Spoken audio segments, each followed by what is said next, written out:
Hey, everybody. Hello, everyone. Hopefully you're having a wonderful day, you guys.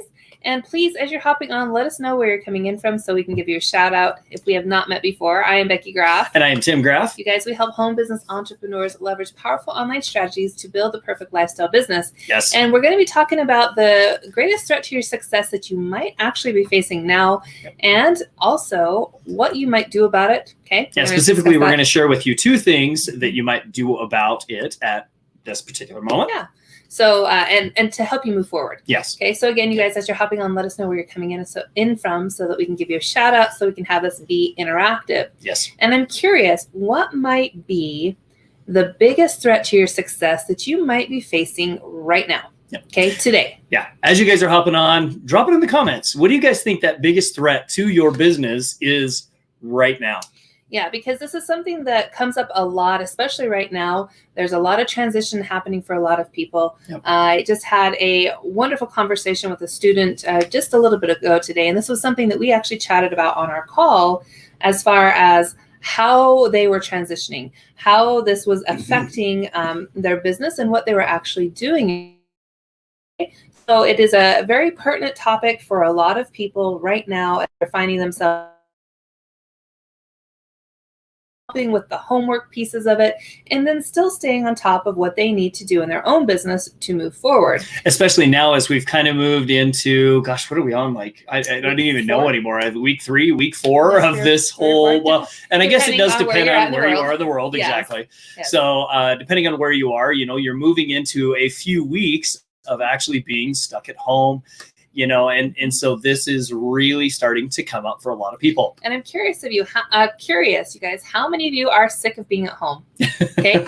How many of you are really just ready and waiting for things to get back to kind of how they used to be? Let me know in the comments. Drop me a 1 if that is you. If you are just waiting for things to go back to the way that they were, back to normal. Yep. Okay. The reality that a lot of us are facing, us included, is that this is going to be our new norm for a while. Yeah. Okay. Kids are going to be home from school. Our kids most likely will not be going back to finish out any of the school year for this year. Yep. For this year. And there's questions on whether or not that they will be going back also when the new school year starts in August. So again, depending on how far this thing goes out. Okay. So, and my kids, you guys, and I don't know if yours are or if you fit this, they are bored out of their minds. Yep. Okay. They're tired of being tethered at home. They want to go out and play with friends. They want to go see friends and family. Okay. And so this is really kind of what got the topic rolling today. Was not only our personal experience with our kids and what we're working with now, but also conversations that we're having with students. Yeah. Some of the other entrepreneurs that we've been talking with are going and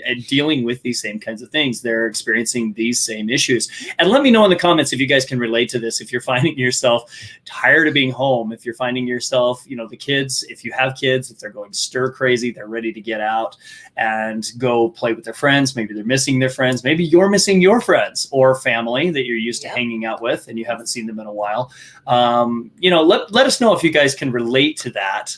And you're just tired of sitting around the house. Because here's the thing, you guys, a lot of times people think the threat to their success is failure. Yep. Okay. Not being able to do X, Y, or Z, whatever that thing is for you. Okay. But the reality of it is the greatest threat to your success is not necessarily chaos. It's not necessarily failure. Okay. It actually comes more, it's sneakier than that, you guys. Okay. And it's something that a lot of us face, especially when we've been doing things for a little bit. Okay. It's either too hard, and so we fall off because we're overwhelmed, or this little sneaky devil sneaks up. Okay. And it throws us off our game. And that, you're going to say? You used to look like you're going to say something.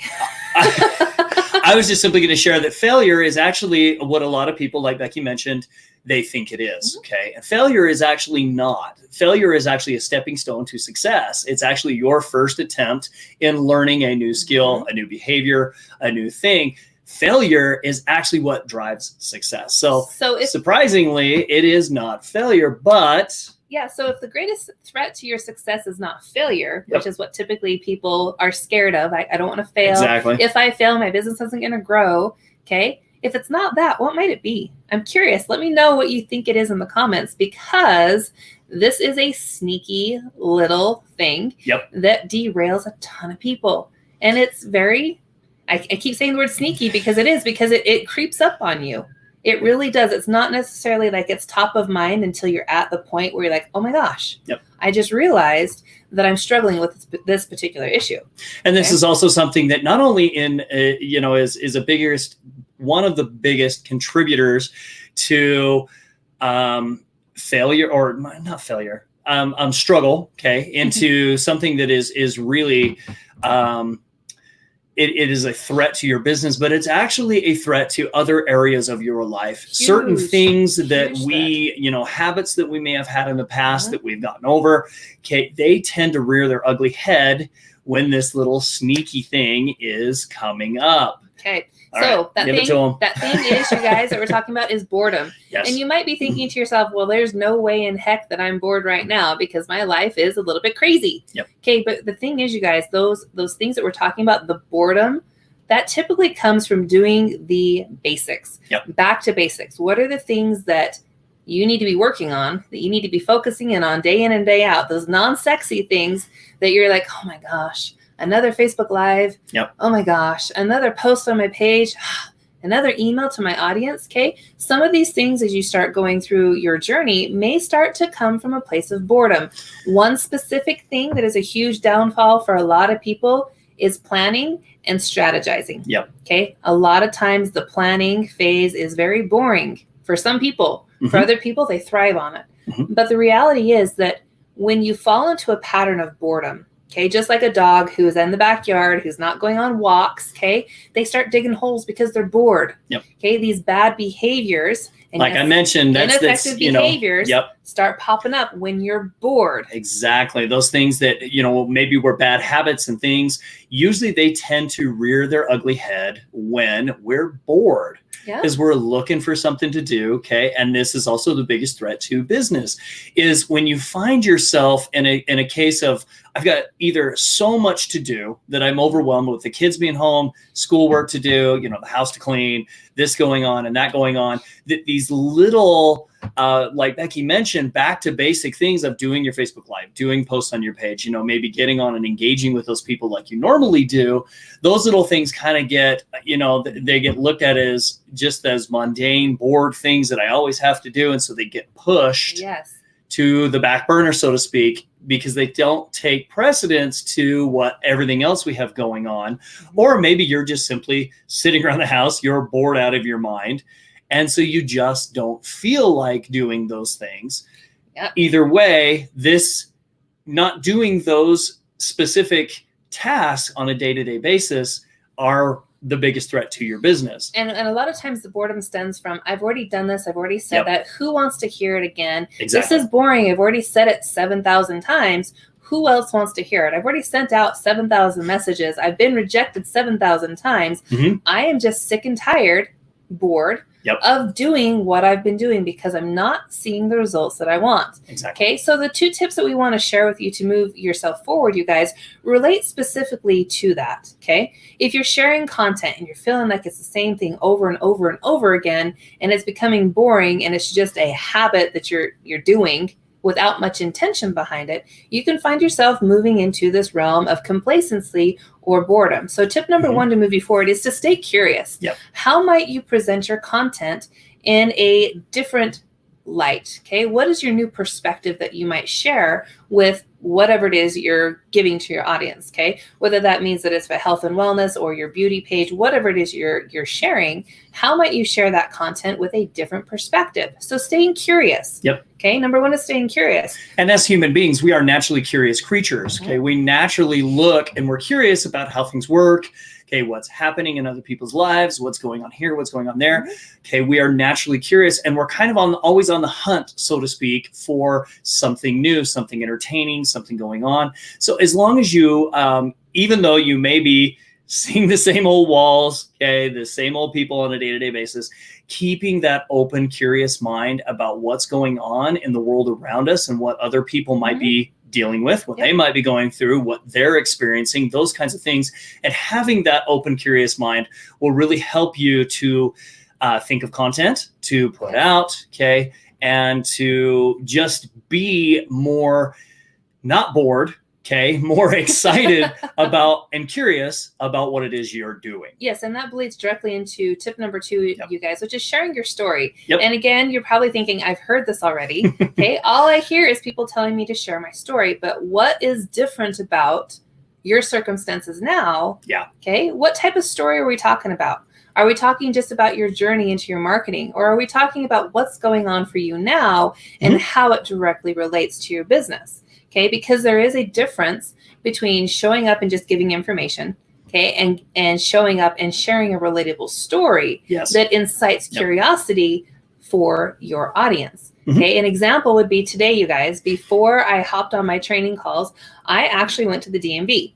Okay, I took a picture and I put it on my story, okay, because there was a line fishtailed through the parking lot. And I Yeah. was like, oh my gosh, this is going to be at least an hour and a half. Okay, so I'm like, all right, I can gear up for this. I can handle an hour and a half. And I sat there and I texted Tim and I sent him a little video of what it looked like in the parking lot.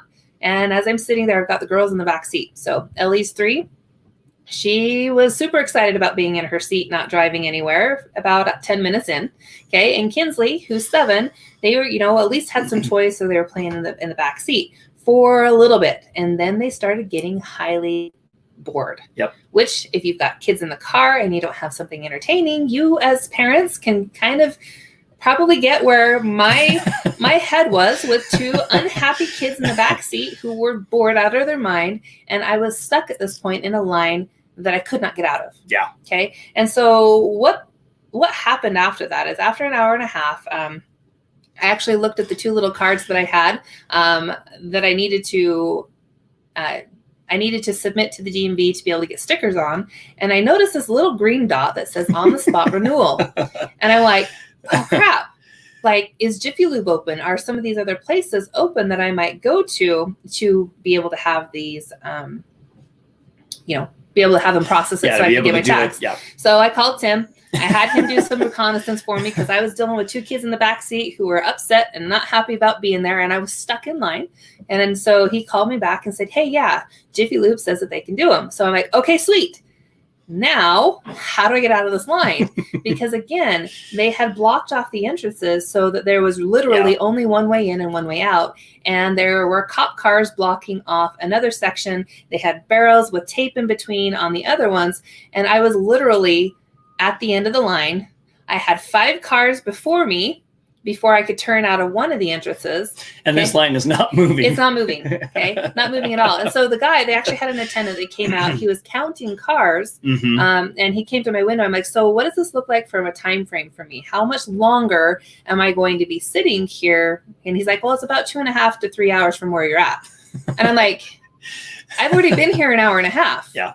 So a calculation here, it's going to take me roughly 4 hours to get to the window to be able to pay for what I need to pay for to get the registration updated on the vehicles I needed to. I'm like, that's not going to work. Yeah. I have student calls I've got to be home for. I did not bring my laptop. I'm not going to be, in the parking lot set up for this. So I've got to get resourceful here. So we made the phone call. Tim made the phone call. Yep. Found out Jiffy Lube did was in fact open, that we could come down there. So then I start reversing my car, get out of the parking lot, and go and take care of it. You're like, okay, cool. Story. Right? DMV always sucks. The line's always long. But now with current circumstances, it's even longer because they don't allow anybody in the building. So what does this have to do with business, you guys? I just shared you a story. Me at the DMV, kids frustrated and totally bored in the back seat. Me frustrated, blood pressure rising in the front seat, attempting to keep them calm and happy while I was waiting in this line that didn't ever seem that was going to end. Yep. Okay, so what is the story? What is the takeaway from a business perspective of that? Okay, a lot of times, just like me sitting in the DMV, people are sitting there waiting for things to happen. Yes. Okay, waiting for the line to move, waiting to find that perfect prospect in your business, waiting for the event to happen. Okay, and how effective is that? How effective was it for me to wait for an hour and a half in line before I got curious about, okay, this is definitely taking a lot longer than I thought. What other options do I have? What other methods might I use to be able to get the result that I'm looking for, which was updated tags on a couple vehicles? Yep. Okay, so when you have that opportunity, okay, when you have that insight about what I'm doing is not working, it's taking a long time, what might I do differently? Okay, it's just like me taking a look down at my little card that has that little green dot that says on the spot renewal and getting curious about, oh my gosh, would this actually apply to these vehicles? Because one was an RV. Well, actually, both of them were. One was an RV, the other was an ATV. Okay, and typically that's something that has to be done at the DMV. That's the only way that I've ever done it, was something that I was used to doing. Much like a lot of people now marketing online are very used to doing things a certain way, doing home parties and things like that. However, with circumstances the way that they are, we got to get a little curious. We've got to get a little bit resourceful about finding an alternate method to get our results. You guys see how I've taken an experience that I had today, very stressful, very frustrating today, and related it to where maybe a lot of you are at right now in your business. Okay, being used to doing something a very specific way, and then having to be resourceful to get that result. There wasn't a question of I just will do it tomorrow, right? These things are expired. If I want to use these, I have to get them renewed. Exactly. Okay. Yep. And the thing is coming from once she got curious, then it was really an easy process. I mean, really, it took us, once she got curious, once she got on the phone with me, we were able to find the Jiffy Lube. It literally took a half an hour once she got out of the line to get the work done that we needed to. And so an hour and a half of waiting, exactly. being frustrated and very certain that this is where I needed to be, versus getting curious about what might I do differently to be able to get the result that I wanted. But hey, it was a great story. And that's tip number 2, you guys, is being able to have an awesome story. So there you go. I mean, one side of the coin to the other. So you have those the stories. But the key point is as long as you stay curious, as long as you are thinking about different ways that you can share the events and things that are going on in your life in a story that's engaging and that other people that are out there can relate to, because they're most likely going through something very similar. Okay. That is what will help you get over being bored, for one, and be able to move your business forward, because it's not going to be threatened by that boredom and you choosing not to do the successful actions and things that we need to do. And you guys, it allows you a lot of freedom as far as creativity. That's another big piece that's missing for a lot of our students is I want to be inspired by what I'm doing. If you're continually looking for the story and looking for the lesson in everything that's happening, whether that be your kids waking up and throwing a fit, or being stuck at the DMV, or playing fetch with your dog in the backyard, okay, or having to cook every single day instead of go out to eat like you're used to, there is a lesson and a story in everything that you do. And that is what makes you relatable and interesting to your audience. Exactly. Okay, so tip number 1, you guys, again, to stay curious. Number 2, share your story. Look for the story, look for the lesson, and then be consistent and show up to share it for your audience. Exactly. Right, you guys, we appreciate you spending some time with us this evening. Appreciate all of you. I saw a lot of people hopping on. Appreciate your time that you spent with us this evening. Yes, you guys, be curious, be bold, take action, and remember that it is choice, not chance, that shapes your life. Take care. See you later. Bye-bye. Bye-bye.